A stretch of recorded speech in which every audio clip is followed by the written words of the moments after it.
Elizabeth ചിലപ്പോൾ ചെയ്താനും ബ്രദറിലെ ബ്രദറിൻ്റെ പോലെയും കാണുന്നത്. എൽസബത്ത് ചെയ്താൻ ജെന്യൂനായിട്ട് തോന്നിയിട്ടുണ്ടാവും. കാരണം ചെയ്താൻ പണ്ടുപോലെ ബാലയ്ക്കെതിരെ പറയുന്ന ആളാണ്. കാരണം എല്ലാവരും വിശ്വസിച്ചിരുന്ന കാലത്തും അന്നേ ചെയ്താൻ പറഞ്ഞിട്ട് ഇയാൾ ശരിയല്ല പറഞ്ഞിട്ടുണ്ട്. അപ്പോൾ അല്ല എലിസബത്തിന് ഈ കേസിൽ നേരിട്ട് കാറിൽ മാത്രമല്ല അവരങ്ങോട്ട് വന്നില്ല. അവരങ്ങോട്ട് വന്നില്ല. കേസായിട്ടൊന്നും എലിസബത്തിന് ബന്ധമൊന്നുമില്ല. അന്നേ സമയത്ത് എലിസബത്തിനെ പെടുത്തണമെന്നും ചെയ്താൻ പറയണ്ടായി. പക്ഷേ അപ്പോൾ ഞാനെന്താണ് പറഞ്ഞു, എന്താ അവരൊരു ബന്ധവുമില്ല, അവർ ഇന്നസെൻ്റ് അല്ലേ പറഞ്ഞതാണ്. എലിസബത്തിനെ കുറിച്ച് വളരെ മോശമായിട്ട് പല ചെയ്താൻ പറഞ്ഞിട്ടുണ്ട് പല കാര്യങ്ങളും. വേർഡ്സൊന്നും പറയുന്നില്ല. പക്ഷേ ഇപ്പോൾ എലിസബത്ത് അങ്ങനെയാണ്, എല്ലാവരും വിശ്വസിക്കും. പണ്ട് ബാലയെ വിശ്വസിച്ചു, ഇപ്പോൾ ചെയ്താനെ വിശ്വസിക്കും. അപ്പോൾ ഇന്നസെൻ്റ് അവർ പഠിക്കാൻ വേണ്ടിയിരിക്കുകയാണ്. പക്ഷെ വളരെ ഇന്നസെൻ്റായ കുട്ടിയാണ്. ചെറുത്താനുമായിട്ടുള്ള കൂടിക്കാഴ്ച ഗുണം ചെയ്തില്ല എന്ന് തന്നെയല്ലേ? എനിക്കറിയില്ല എങ്ങനെയാണ്.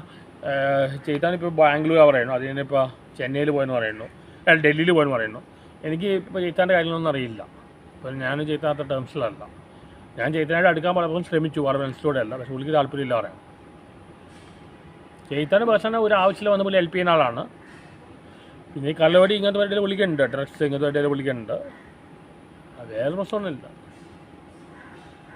ചെയ്താനെ വിശ്വസിക്കാൻ പറ്റും. ചതിക്കില്ല, ചതിക്കുന്ന ആളല്ല.